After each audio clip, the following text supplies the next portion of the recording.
Welcome, everyone. I'm delighted to have you all join us for another installment of the fabulous Emma Explores series, this wonderful series with our guest speaker, Emma Cox of Journeys into Genealogy podcast. Takes you into the perspective of a professional genealogist as she explores her own network. Sorry, as she explores her own family history. That's funny because we were just chatting about what a wonderful industry this is where everyone comes from different backgrounds. And Emma and I share experience in computer networking, which led us Do. there. And of course, she was just telling us about a discovery of being out and about in the real world. So maybe that's a great way to get started. Go ahead, Emma.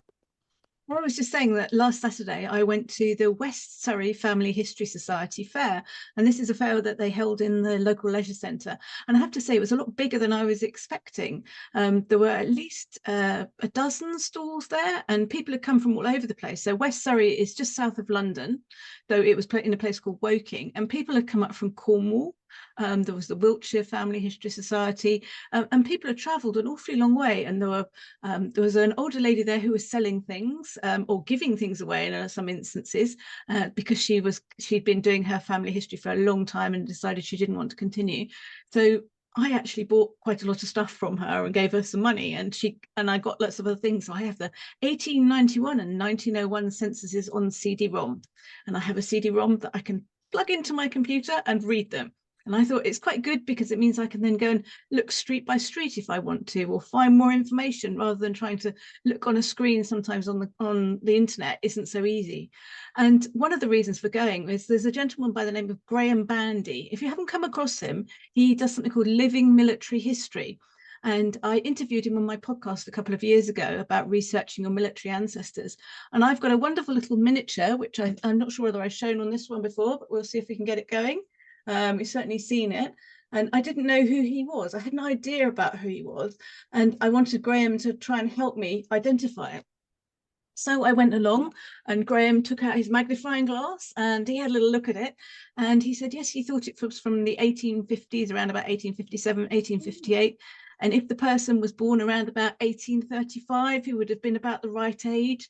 And he had a couple of pips on his shoulder, so he was a captain. And so I managed to find another photograph. So he then looked at the magnifying glass again, and he was comparing ears and noses and sort of saying, was it the same person? And then he said, yes, it was.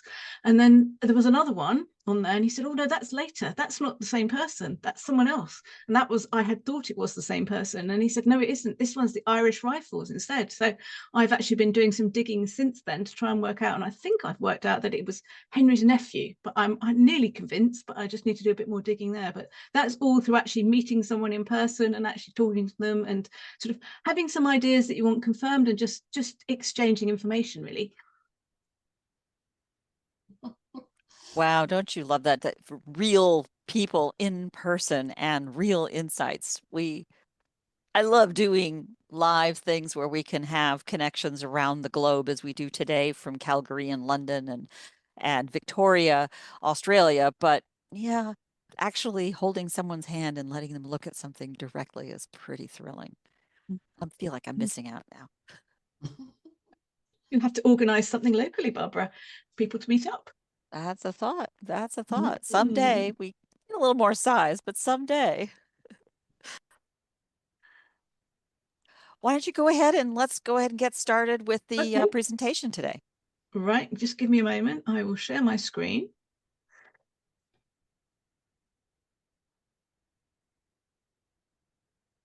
And just start it off. So today, I've been looking at a different part of my family tree, and I've been finding about people who were interested in acting, maybe producing, and basically just standing up in front of other people and talking, or different things. So today it's about actors and more in my family tree. So for anybody who doesn't know who I am, I'm Emma Cox, family historian and a genealogist and a Huguenot descendant via my father's mother. I help people find out about their ancestors, put together family trees and charts, investigate DNA and find living relatives, edit and write books, and take people on tours of the places their ancestors lived and worked. So as Barbara mentioned earlier, I've got my podcast, Journeys into Genealogy, and I think we've got 97 episodes on there, and I'm working on the latest one, which will be coming out in the next few days.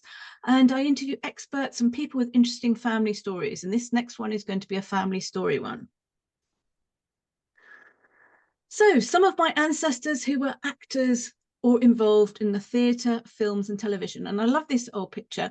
I'm fortunate I have a subscription to a photo library online, and some of the information that comes out of there, some of the pictures are amazing. And I think this is actually possibly somewhere in Europe, but you can see the people in the boxes watching the stage and what's going on there, and the candles. Those actually look like they're people with candles on their heads there, which doesn't sound safe, but that's how it used to be done. So the first person we're going to be talking about today, his name is Albert John Evans. And I didn't know a great deal about him. He's also known as A.J. Evelyn. That's actually his stage name. And I thought it's interesting that he used the same initials for his stage name as for his actual real life name. He was born in 1867 and he lived till 1955. And he married my great aunt Constance Edwards. And they apparently had quite a smart wedding. So I just thought I'd share that with you. So a marriage of some theatrical interest took place on Saturday at Christchurch in Mayfair between Mr. A.J. Evelyn and Miss Constance Bennis Edwards, daughter of Mrs. Bennis Edwards, who became known to the dramatic world last autumn by producing Hayden Perry's successful opera called Cigarette at the Lyric and Shaftesbury Theatre, in which opera the bridegroom, Mr. Evelyn, supported one of the leading comic characters. And basically it goes on there. And actually there are some other people who will be appearing a bit later on in this talk mentioned in there who are other relatives. So the Fonblons down there, if anyone's listened to any of my other talks, they'll know that Fonblon is one of my family names here. So the bride was presented by her mother with a somewhat unusual present of a house and furniture complete. They came from quite a wealthy family. So it's like they obviously had quite a good start with their marriage. And this is details of the actual play, Cigarette, that was produced by Constance and that AJ actually appeared in. And you can see he played the part of Benzaline. I have no idea what Benzaline did because I can find the details of it, but I don't really know what the thing was about itself. But the music was by Hayden Parry as well. And he was quite a well-known composer. I found this one on the Hathieu Trust. That's a really good website for finding old information.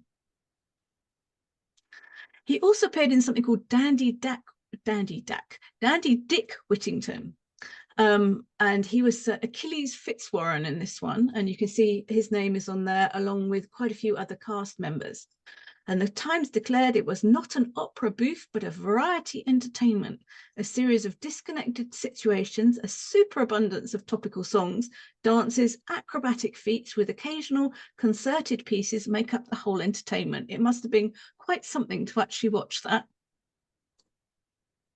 And this is another one that he appeared in called The Duchess of Dancing. Now, this one came off the Hathieu Trust as well. And I thought it was beautiful the way that this actually appeared. And I love the border on this one. It's really pretty.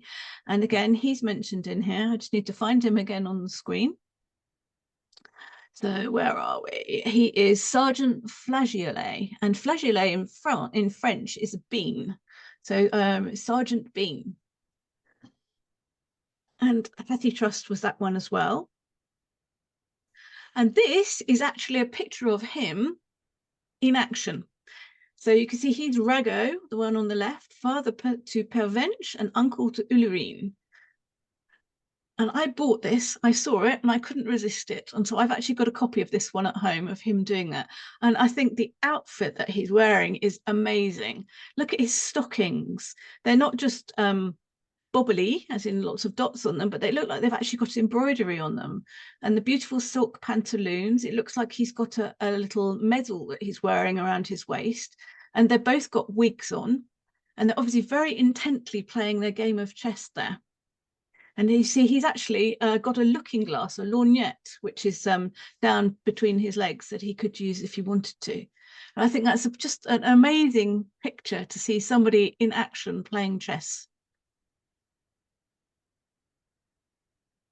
Moving on, we have another person here. So he's Robert Edgar de Fonblon. Now, he was my great-grandfather's half-brother. He was about 19 years older than my great-grandfather, so I think they were fairly close because I've got pictures of him. This is one of ones I own, and various other things that came as part of my great-grandfather's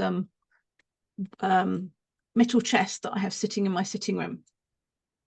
So again, he was an actor, and the first record that I managed to find out about this was on the census in Scotland. So he apparently was in Glasgow, and he was staying with a family called Lauder, and he was 22. And I don't know what he was acting in. I haven't managed to find out any more information for the moment, but that is the first proof that I have of him being there. And I've also got I have some unknown DNA matches who have this surname in their family tree, and I'm not sure whether there is a connection there somewhere. And again, from my great-grandfather's press cuttings books, this is a play that Robert acted in. So it's a Tudor fair at a place called Bradenham in 1926. So he played the part of Lord Burleigh, so he's shown there. And on the right-hand side, you can see the photographs. So there's an opening ceremony, and then the Queen and her court. And I imagine that he is somewhere in the bottom photograph, one of the men standing at the back. And unfortunately, it's not good enough quality to be able to identify which one's him. But I think it's lovely that this is actually there. And you can see, obviously, a lot of people came to see it. You can see there are hundreds of people standing in front of the stage there. So it must have been very popular. And it was organised by the Women's Institute. So not quite sure why they did it, but it was some sort of celebration to do with the Women's Institute there, a Tudor fair at Bradenham. Now we come on to Robert Edgar's wife, Florence de Fontblanc. She's born in 1865 and died in 1949. And her father was a Swiss confectioner. Her name was Sparagnapane. I have to pronounce that quite carefully. It's not easy to say. And her stage name was Miss Florence Kingsley. So I think that they thought that that was probably easier to pronounce and remember than Sparagnapane. So this is the first one I found for her, and she was about 17 when this one came out. So she obviously started doing things quite young. And she was appearing at the Theatre Royal in Croydon, which is just south of London, on Monday, February the 20th in 1882. And Mr. W. Richardson's special performance. And then I also found her at the Terry's Theatre, which is under the management of Mr. Sidney Allport. And it first mentions a lucky dog, and then it goes on to something to say at 8, something called Queer Street. So we've got Mr. Fred Thorne, Mr. Frank Curzon, and Miss Florence Kingsley, etc., on a matinee on Wednesdays at 2:30. So she obviously had quite a long career in the theatre as an actress. She was also a suffragette. And her mother, Amelia Sparagnapane, when she died in 1901, it said on her probate that she lived in Hollywood. Not Hollywood in California, but Hollywood in Bognor in East Sussex. So they obviously must have been sort of quite a strong theatre acting thing in the family then, that she felt that she wanted to name her house Hollywood. Now, Maud Arncliffe Sennett is actually her sister. So this is a lovely picture of her from Wikipedia, and I think she's a beautiful woman, and I love the brooch that she's wearing around her neck and the ruffles and things, and I think it's just an amazing picture there. And she was involved in the Women's Freedom League. She was a suffragette as well as being an actress.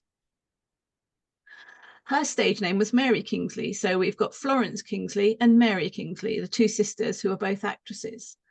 And there was something called the Actresses Franchise League. So this is basically where actresses were involved in trying to get the votes for women in England. So Maud was very, very active in that one. She actually merits her own Wikipedia page. I can show you that one if we just head off to that one, just one moment. And you can see there are some other photographs of her here. There's another nice one there, and she's a member of the National Executive Committee of the Women's Freedom League. And unfortunately, that's the force feeding of suffragettes, so some of the things that they actually had to undergo in order to get the votes for women. And their father, by some strange, I don't know why, apparently he was one of the first people to invent Christmas crackers. And they called them Cossacks. The crackers was a later name for it, and someone else actually gets the credit for being the first person to do this, but he was around the same time, and I don't know, there is some confusion online as to who was actually first. He was certainly one of the first, if not the first, and this is an example of the kind of advert that went out to talk about it. So they're famous for the beauty, variety, and originality of their designs. They do Cossacks, wedding cake ornaments, bouquets, wreaths, and magic flowers. Don't know what magic flowers are, but this was a very successful business because their father died and then their mother carried it on for quite some time. And then I think that then one of her sons-in-law also carried it on for a period of time. So that's from 1880, and that's from the British Newspaper Archive, that one, in a magazine called Brief. Doing this, I was actually introduced to quite a few new magazines that I wasn't aware of. And I think that some of them might have had either a short lifetime or a very specific audience. And then I just thought I'd pop something in there about Christmas crackers themselves, and it mentions him. It was first brought into England in the year 1840 by a Swiss Italian of the name of Spragnapane. This romantic gentleman had formerly been the confectioner to the courts of Russia and Poland, where he had seen Cossack officers give presents to their ladies containing mottos and love verses wrapped in bright coloured paper. His first Christmas crackers, which he appropriately called Cossacks, quickly caught on and have now become almost symbolic of the season. The extent of the trade may be gauged, says the Manchester Guardian, from the fact that in one London factory, 1,000 girls have been engaged during the past 12 months in making crackers for this Christmas. It's amazing what you find out, these sort of random facts that sort of help expand the knowledge that you have on a part of your family, because I had no idea there was anything to do with Christmas crackers. So we've moved on to Henry Robert Arncliffe Sinnott. So he's actually the husband of Maud. So he's Robert and Florence's brother-in-law. And he was also an actor. And I think this is a rather lovely picture of him. I don't know what part he was playing, but this dates from 1896. And I would say he's a king or somebody who's in the court, probably Tudor times or something around then. And again, that was on eBay. So eBay can be a really interesting place to find information out about your family. I've mentioned it before and I'll mention it again. It's worthwhile doing things and having an eBay search set up so that it will actually tell you if there's anything interesting and send you an email about it. Now, Robert and Maud didn't really like their names for some reason. I have no idea why, but they basically changed them. So they actually put a name, the notice appeared in the Gazette in 1922, and he was Henry Robert Sinnott and Alice Maud Mary Sinnott, and they changed their names to be Robert and Alice Mary Sinnott. No idea why they did that, but it's just a little bit of information there.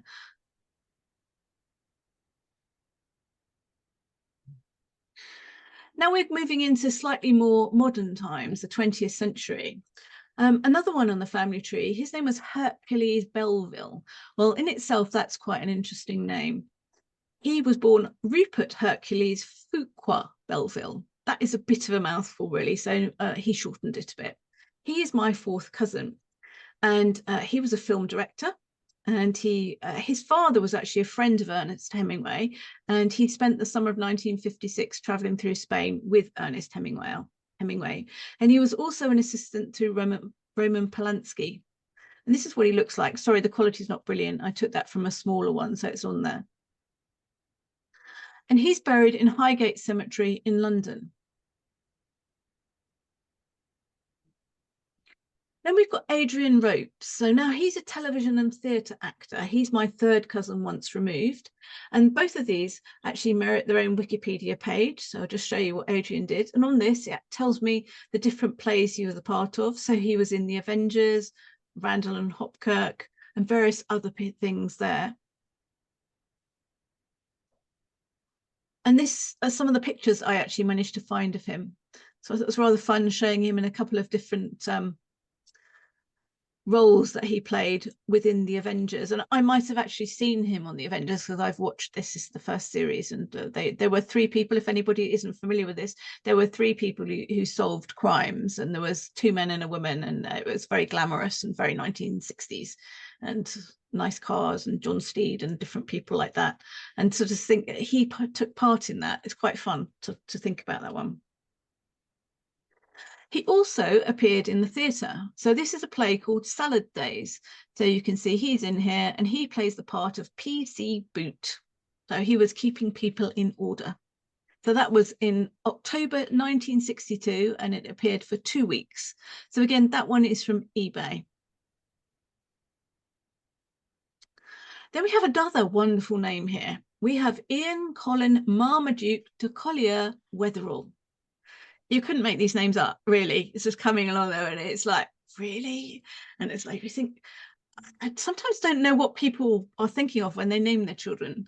It's not easy. So he actually didn't act as that name. Funnily enough, he acted as Ian Colin, just to make things a little bit simpler. And he was in something called Wings Over Africa, and also quite a famous film called The Quatermass Experiment. So some older people might remember that one. And he was the husband of my fourth cousin once removed. And he appears over here. And he was in The Invisible Man and various other things. I think he was quite a scary looking television actor, character actor, I think might be described as actually. And it also appears on the Peerage, which is quite an interesting website. You can actually see some interesting family tree. The person who has run this, he has done a lot of research. So if you manage to find someone on here, it's fairly likely to be right. And you can actually then go from person to person. So you can see he was the son of Marmaduke. You can go back there and you can see different people within here. So the Peerage is another good website to use. And there's his photograph again from Wikipedia. What a name. So when I was doing all of this, I thought I'd actually compile some information and tell you what I found useful. Obviously, I've used Wikipedia. Do be careful if you use it. It's not always accurate, but it's a good starting point and look at it. And you can actually, if you want to, create Wikipedia pages yourself. So if you have ancestors, you can't create it about yourself, but you can create about other people. You can put pages together. If you have particularly interesting ancestors and they already have a page, maybe consider about creating one and putting some of the information you've got on there for them. And then other people can share in it. The British Newspaper Archive, again, that's an amazing resource. It's a site that you have to pay for, but it's well worth doing because the newspapers are being added to all the time. And I think the subscription is about £70 a year or something like that. It's not terribly expensive. And you can save things. You can put folders together and you can bookmark the articles you want and you can download the articles. So I use the British Newspaper Archive a lot. eBay, again, as you never know what you might discover, and that picture of the two men playing chess, it's like that came up. I'm always looking on eBay for different things. I have various alerts that come up and tell me, and there are other times where I'll just go and have a look myself. The Hathi Trust. If you're not familiar with the Hathi Trust, just go and have a quick look at the website, pardon me. It's a brilliant website. You can search for all sorts of different things on here. So you can search during keywords. So if I search for, let's just look in Fonblanc here, BLANQUE. Oops, put an N in there as well.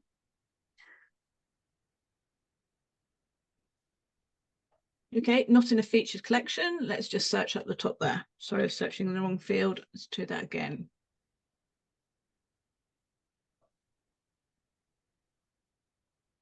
So it's going to go away and find things. So there's one of our girls, a comedy in 4 acts. There's various different things on here. I started looking through some of them. Mrs. Harding Cox is another one of my ancestors. He was one of my great-grandfather's cousins, I think, if I remember rightly. And there are various different people within here. So the Hathi Trust, it's all free. You can choose to download an individual page from there. And it's just an amazing resource. Google searches, you can't beat a good old Google search, and you can save your Google alerts as well. So you can actually be notified of anything that comes up. the alerts. Now, there's something I was going to mention here is I interviewed a lady called Michelle Holman a couple of years ago on Journeys into Genealogy, and she put together a blog post. So I put the link into this one, and she included lots and lots of different resources, and I'll just show you what it's like. Wait for it to come up a moment. So this was her tips on how to get started if you actually want to look for your theatre ancestors. So she says about do the usual searches, put together a timeline, and then start looking for details and look for stage names. So Albert John Evans, aka AJ Evelyn, Florence de Fonblanc or Florence Sparagnapain, aka Florence Kingsley. So it's worthwhile looking for any different variations of the names that you know of on there. She's also got resources which cover an earlier period. So for the 18th century, a lot of her ancestors were in that. So there's Abraham Adcock. And then she talks about different things as a London stage database, which covers 1616 to 1800. And then there's a biography that covers the same period there. There are also theatre calendars. So this is where they would actually have what was showing at a particular time there, and they're searchable. And some of the theatres outside London also have their own resources.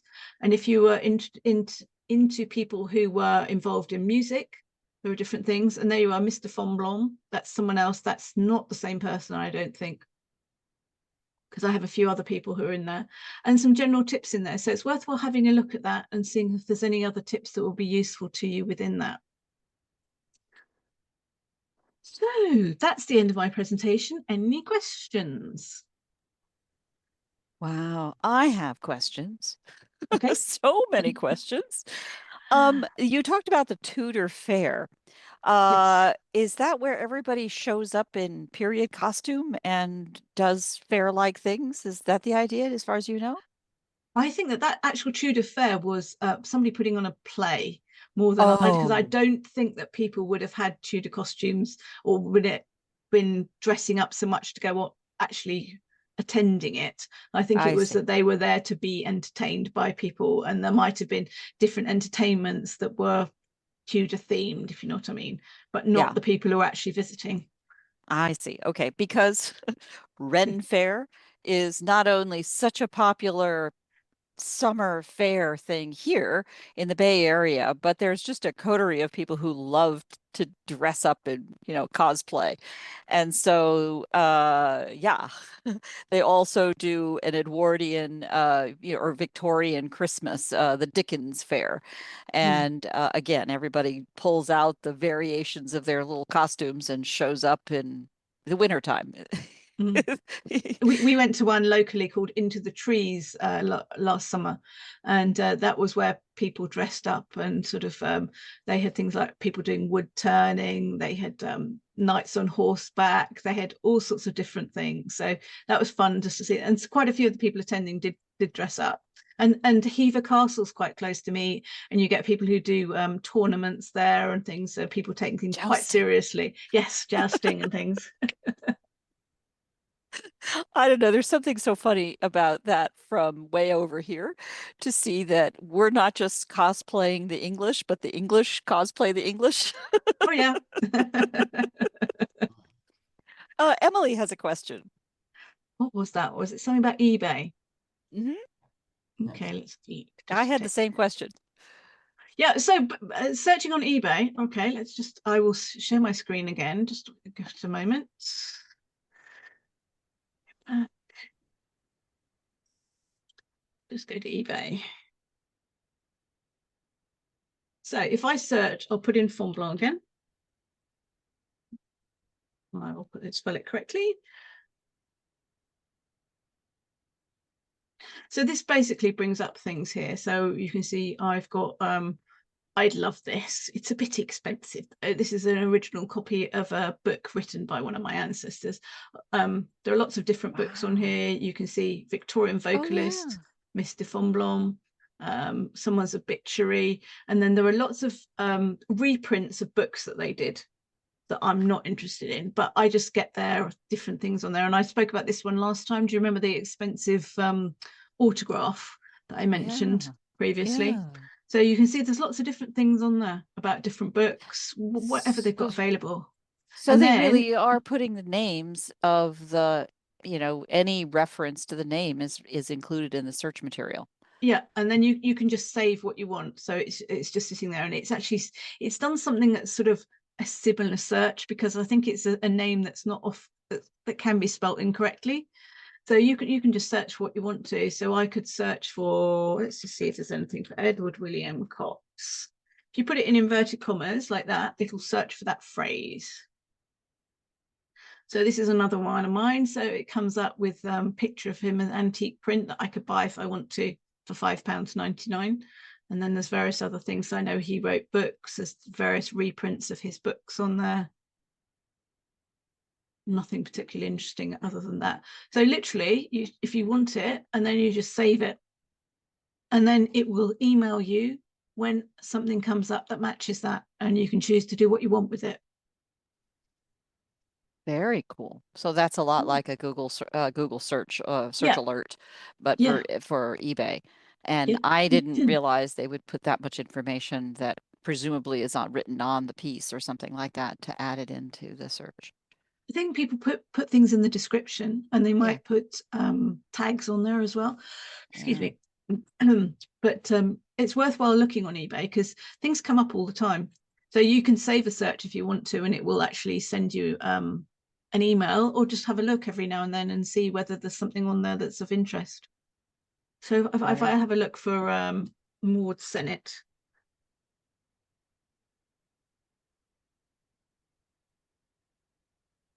okay, what was his name? Was it Robert? I think it was Robert Sennett. Mm, I as think a it would, Hollywood director, yeah, there's different I th people on there. yeah. It Mm. would be probably especially good for anybody, any ancestor who was a writer of any kind, or as you say, is an actor Yeah. of any kind, anything Um, that had publicity.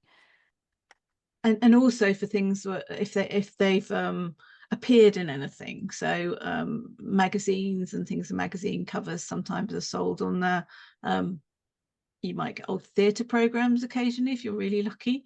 That's the sort of thing where it's worthwhile looking in. I know that a place locally called Heathfield has a market each week. And I know one of the stall holders there, and I've bought quite a lot of books from him. But I also know that there are lots and lots of theatre programs in there. There are boxes of theatre programs. So if that was of a particular interest, you could spend hours looking through that. And I'm sure there are other flea markets, secondhand shops, all sorts of things, online sellers, people who specialize Mm. in things like that. And it's worthwhile looking for in Yeah. different countries. Even places like Trove, you can Uh-huh. do searches on there. There might be things appearing in Yeah. Australia. Do you find that I mean, I imagine the SEO, I know in my own searches of Google that eBay things turn up, but searching from directly within the platform is better than expecting them to show in SEO-based searches of the public web. And it's worthwhile searching everywhere Yeah. just to see what comes up.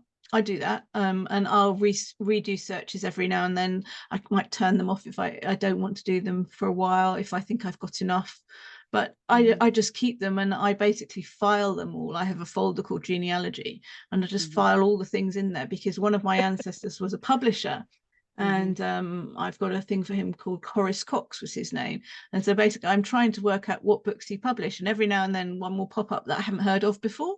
So I just try and note down that, and then I want to actually edit his Wikipedia page and add all of these things to it, because he's got a virtually a stub at the moment with no information on it.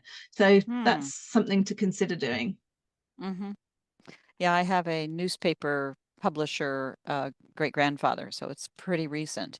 And yeah, it's because it was a newspaper, it's pretty widely archived into the our Library of Congress. Um, and yeah, Another thing yeah. to consider is if you want to actually see a book, the British Library is supposed to have a copy of every book ever published in this country. That's the same thing here for our Mm, Library of Congress. mm, But of course, as we move forward in time and now have more self-publishing and things like that, things won't appear there. yeah. Um, but it certainly gets very interesting, especially things escaping the the locked newspaper.com and things like that, which I always like to remind people you can often get, at least in in America, you can often get to these libraries, to these archives through your public library. You And the log same into here. them. Yeah. You can get ancestry there, and you can get things like the dictionary, Oxford Dictionary of National Biography, and different things like that. So it's worthwhile always having a look and seeing what's available at your local library, and asking within the library, because they sometimes have suggestions for other things that you might not have considered. Mm-hmm. Is there a spendthrift's guide to genealogy? I mean, I know the bargain hunters or genealogy bargains or whatever it is out there, but that's mostly about special offers and deals. I meant more like where are things that are free that you may not have expected to be free. No, I don't think there is anything quite like that. Probably because there's no economic incentive. Mm. Mm.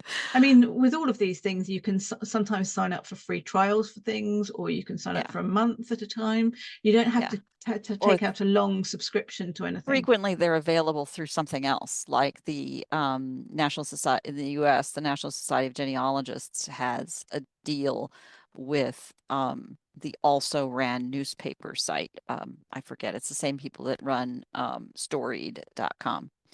And so you can look at small local newspapers, and then individual big newspapers like the New York Times has their own archives that you can search for directly. But I don't know if they're all available also from the And sometimes Library you of also Congress. get things where you get an offer for a particular time of the year.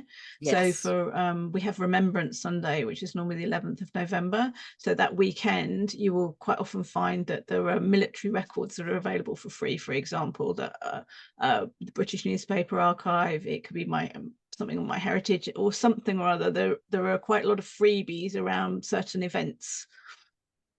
So I'd say for my spendthrift podcasters or posters on Substack, there's an opportunity. I think Post what Jennifer you know wanted and to say solicit something. more. Yeah, Yeah, go ahead, I think Jennifer. Oh, you're muted. Oh. I always forget that. About the freebies, Find My Past often will throw up a free weekend occasionally, just for no theme, or just every now and then they will advertise. I think a couple of times a year maybe. Yeah. And just frantically usually sit there for the weekend, search and take Yeah. down as much information as I can, and you can follow it up later. Yeah. I'm they did that thinking, recently, actually, for Remembrance Sunday, and they included the Yes, 1921 census. So yes, that's normally chargeable at £3.50 per image, but that was available yeah, for free a couple of yeah, weekends ago. that was good. And our local library now has you can access Find My Past from home for free. yeah. Just since COVID, that came in during COVID, Yeah. and it's continued on. Yeah. I'm thinking of a little database that anybody can plug things they've heard about into, and then Yeah, anybody else could come and look at. Oh, yeah, just putting out there. Maybe it's a yeah. mission genealogy idea. I'll speak to my partner in crime. Well, because very often, especially here on Substack, where you have the ability to support other writers doing work who have inspired you, who've done whatever. And Projectkin, by the way, has been very grateful for the many contributions of coffee and so on. Oh, hello. You found something on eBay, Emily, I'm guessing. Signed letter from Calendar Irvine, Commissary General of Purchases. Wow. Very cool. There you go. And in fact, in that context, eBay is like a free search, isn't it? eBay and Google searches are brilliant. I mean, it's worthwhile even thinking about other things, Bing and other search engines, and just see if they get different results. And there was a lot They in the will. newspaper today, or in the news recently, saying that Google might be forced to actually sell off Chrome. So it's like, who knows what's happening in terms of searching and different things. And I don't know at the moment. Especially So with AI. Yeah. yeah. Yeah. That's the key part of it is now that Gemini is woven into Chrome, forcing them to sell Chrome. Chrome is not really about a browser. It's about your identity and your identity when you've logged in, and therefore a profile about you that they turn around and sell to advertisers who put ads in front of you when you don't know it. Another thing actually that might be worth mentioning is that you can do anonymous browsing. Yes. So which will ignore all your previous search histories, where you're based, anything you've done previously. You can choose to do an anonymous session, and that might be worth doing to see if you get any different results coming up. And that's absolutely right. Absolutely true in every browser. It's usually Command Shift or Alt Shift N or P, I think, in Safari, and hugely, hugely useful. I use it several times a day. Another thing to realize about incognito or private mode is if you're logged in one way, you can open up another tab on the same browser as long as it's in incognito mode. And, you know, for example, look at what your post looks like if you're not logged in. In Substack, or to come in as a different login, or whatever else you want to do. Very, very useful. Stupid pet tricks for the internet. I actually did a post about that. Don't know if it's on Projectkin. Things like command click when, or alt click when you want to have something open in a separate tab, which I do all the time. Well, this is tremendously helpful. I think everybody gets quiet and starts looking, because we're all often inspired and looking things up and where this is taking. Do you want to share a little bit, Emma, about some of the things that you have coming in Journeys into Genealogy, or perhaps thoughts that you have for future topics and themes as you cover here in Emma Explores and out into next year? Okay, so if we start with the podcast, as I said, I'm coming up to my 100th episode. So I've got an episode about Bermondsey I'm going to be recording. So Bermondsey is a place that's in Surrey. It's on the south coast of the River Thames. And it was a very popular place for food. So lots of food factories and things like that. And it's got quite a long past. So I've got somebody who's an expert that's going to come and talk about that one. I've got the Lost 57 is what I'm working on at the moment. So that should be published within the next week. I have going to be interviewing somebody about Roots Tech. So Roots Tech next year. I have Ariel, who's from Family Search. He's going to be talking with me in December, and then I'm probably publishing that in January. I have got so many different ideas. Forgive me, I will just bring up my list there, and I can just have a little look about it. What else have we got? While you're doing that, you can tell us what the Lost 57 is. It sounds like a Heinz ketchup program. This is actually a story about somebody's grandfather. So, and basically it's about not knowing very much about too much to a certain age, and how he found out about it and what he found out. Oh, And this fabulous. is a guy from Canada. So yes, look out for that one, the Lost 57. I've also got, what else? Let's have a look here. The prize papers. So that's going to be talking about ships, and it's a project that's going on at the National Archives at Kew. A lady called Anne Raymond, and so I'm going to be talking with her, and she's going to be talking about the kind of records that you can find on there. So basically, when a ship was captured by an English ship, or captured another ship, they basically took all the papers off.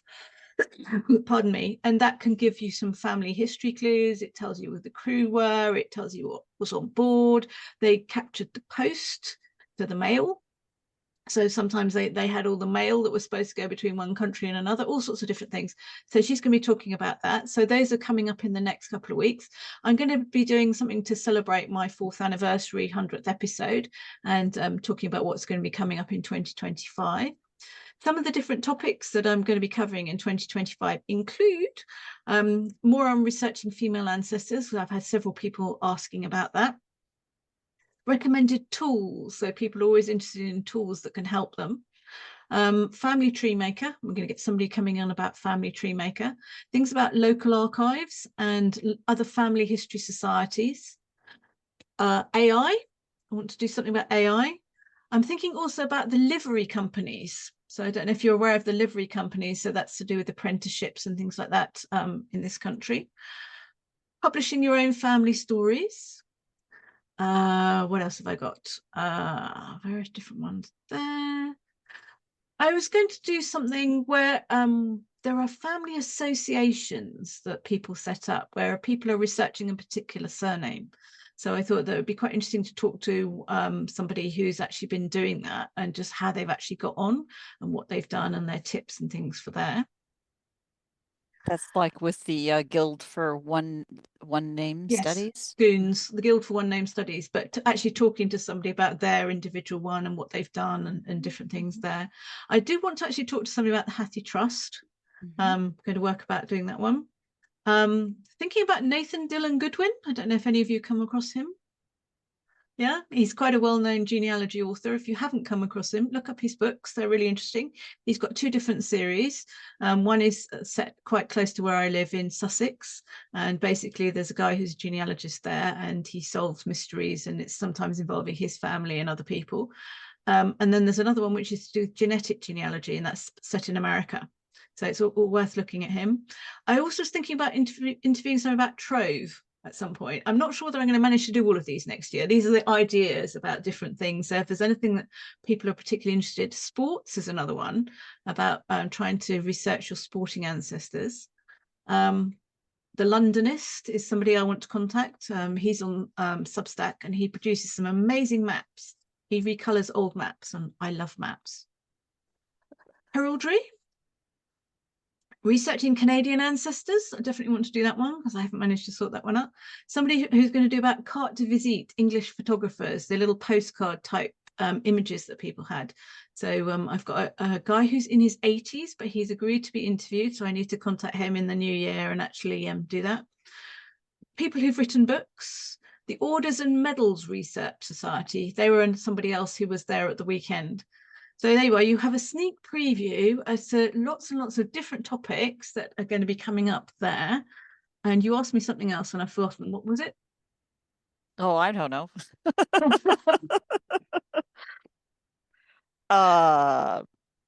It's really the looking forward. This time of year, I think you probably like me have to plan our schedules, our events, our programs months in advance. So somewhere I've around remembered. somewhere around October, I started thinking about January.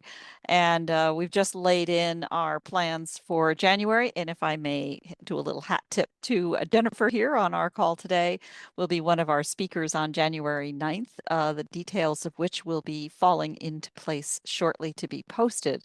But the thing of it is there is recognizing that many of us here publishing articles, recordings, and whatnot on Substack maintain other platforms that we also work in or that we chose to come here from somewhere else. Why and how, I think, is instructive to anyone. I did a piece on Substack, plus we are in an entirely private configuration. And I didn't even realize what I was doing in doing that. And there are many interesting uses for it the other way around as well. So our first of this series, I think it'll be a couple of different programs around this, will be Jennifer along with Jane Chapman. So stay tuned for that one for our Pacific edition, highlighting our special contributors now from Australia, New Zealand, and of course Canada, my friends here on the Pacific side, right, Linda? As we take these forward. And you were asking about Emma Explores. So I just thought I've remembered a couple of things. So there are two people I actually want to talk about. One of whom is my great uncle, Charles Percy Cox, and he basically built a boat in Canada and sailed it down to the Caribbean. And I've got his scrapbooks and all sorts of different things in there. So I want to put together a presentation on him. I need to do a little bit more digging on him. And I've got lots of stuff. And so that's one of the things I'm going to be doing. Another one is Edward William Cox, who is one of my publisher ancestors. So I want to do something on him and Horace. So the publishing side of things, because they did things like Crockford's Clerical Review, the Law Times, Exchange and Mark, Field Magazine, Queen Magazine, was all the sort of things that he published. And in some of my boxes, actually in Charles Percy Cooke's things, I've got 50th anniversary or 100th anniversary issues of some of these magazines and things. So I dig out some of those and look through them and then be able to share some of the information I found there. Fabulous. In fact, I'm thinking about different ways to contextualize scrapbooks. This is something that we talked about as even Ponga, and there's some new features in We Are that lets you create essentially hotspots on a picture and bring in more content to contextualize it. And I've been thinking about that for one of my ancestors' scrapbooks.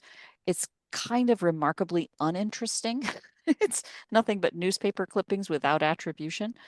But these days, it's not that hard to figure out the attribution if you just have the text of the post and the likely time windows and place to figure that out. But contextualizing artifacts. So if you'd be interested in turning that into a project, execute it any way you want, of course. That's sort of our platform independence commitment. That's a lot of what I like to see is the creative ways in which different people bring ideas to the table, because we all have the same fundamental challenges, right? We do. So why don't we take that as a natural... Oh, did you have a question, Linda? Go ahead. Well, at the beginning, Emma mentioned about that fair she was at, and you said it was in Woking? Yes. Yeah. How far is that from Kent then?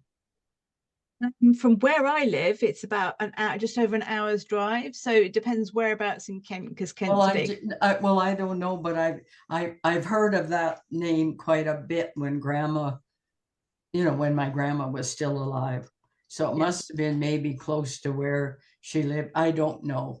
I don't know that, but yeah, when you said that, I said, oh, that rings a bell. Yeah. Have a look on the old censuses and see what you can find to see if they've got any relations that lived there, if there were cousins or sisters or something like that. It's worthwhile checking.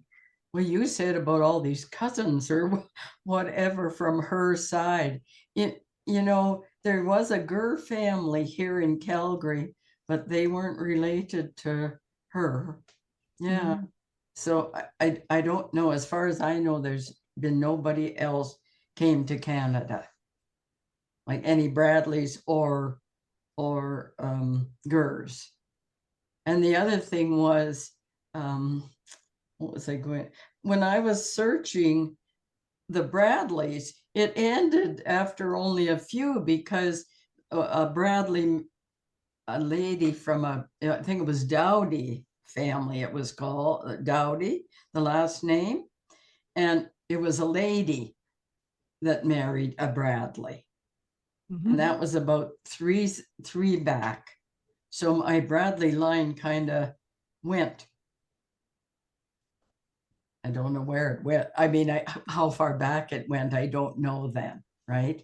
Yeah, I kind of more opportunities to research, aren't there? Yeah, I kind of got lost on that. Yeah. But when you do the 16, I've been trying to figure this out. I looked at what Jennifer had put and what Barbara has put, but you have to do both sides of your family, right? Your mom and your dad. That's how you get can to do 16. what you want. But I did my 16, and then I suggested, why don't people do their 8s? Because that's easier, because it's fewer people and you're more likely to have it, because that's your great grandparents. So start with your 8s and do them on one side. And you could even start with saying my 4 maternal great grandparents, my 4 paternal great grandparents, and split it like that, and then build backwards from that one. Okay, well, that's kind of what I did, because I said, well, I have more than the Bradley side. I have the Williams side. So that's what I was kind of trying to do. Yeah. Yeah. Thank you. Stepping stones. Yeah. Stepping stones is right. I have found that kind of a table so helpful to be able to go back and say, well, now, how far back is that? Is that my 3rd great grandfather, my 2nd great? 1, 2. Well, I counted yours, Barbara, because you have yours like that semicircle. And I counted yours. Yeah. Yeah. To That's see, how it works. because one side you had was from overseas and the other was from Right. the States, right? Right, right. I have Yeah. one other side thing of my I family. have, I don't know if anyone can see that, is the cousin relationship chart. Right, Have you got right. one of those? A 10-generation relationship chart. So I've it seen tells those. you how you're related to somebody. I don't know if you can see that. Oh, it's disappeared. Sorry. It tells you how you're related to somebody. Oops, just about Yeah. there. Yeah. From different things. So that can be quite helpful when you're looking for people. Yeah, yeah. I I have shamelessly used, it happens that in my family I have a lot of the names were there before me already done in Family Search, which has that nifty relationship tab so that you can say, you know, if I get back to 6 and 7, I'm easily lost as to what the relationship is. Or I turn somebody up with the same name that's really close and is in the same area. I just jump straight to the relationship tab and says, the wife of the third great uncle, you know, that kind of thing or whatever. As a way to see that. And then yeah, but building that table and understanding how that table works, I did you know, a drawing with lines and connections to show my nephews and nieces, you know, how they were related through my mother's side, their grandmother, and on up, so that when we talk about family, they know how that they really are related. And we have a lot of extended families, so unexpected. I've done the same thing on the Tien side, the Chinese side of the family, and they're all very mystified as to how that all works. But and there you're counting, historically, they count generations. So, oh, yeah, he's generation 19. And you have to just sort of know what that means. But we build a tree that shows it's in columns. So it shows the generation numbers. It's a lot easier to pick it up, even if they are a 30-year age difference between all the same people in the same generation 22. That's one of the things you have to be really wary of when you're looking for your ancestors, is that some generations can be really wide. Yeah. And you can get 25 years in the same generation between a family of siblings. Easily. Yeah. Yeah. Especially with multiple marriages or, you know, dying early and having a lot of children and dying early and then remarrying young, you know. Well, the curiosities and complexities of families is what we're here for, right? Thank you all so very much for joining again today as Emma explores and has a handout with us as she brings us down the rabbit holes. It has always been great fun, and I love the way you are always showing us how you got there because it lets us come along in these very elegant, exciting English backgrounds and say, well, wait, I probably have some too. Let me go look. Which is always great fun. Thank you so much, and thank all of you for joining us today. It is lovely to see returning guests participating, as well as all the comments and sharing that you're so very generous with online as we post these things to Substack. As always, welcome and appreciate your thoughts and feedback and questions and ideas, because that's what keeps this all going, right? So with that, we'll go ahead and end it for today. Thank you. Thank you. Thank you. Bye-bye. Bye. Bye.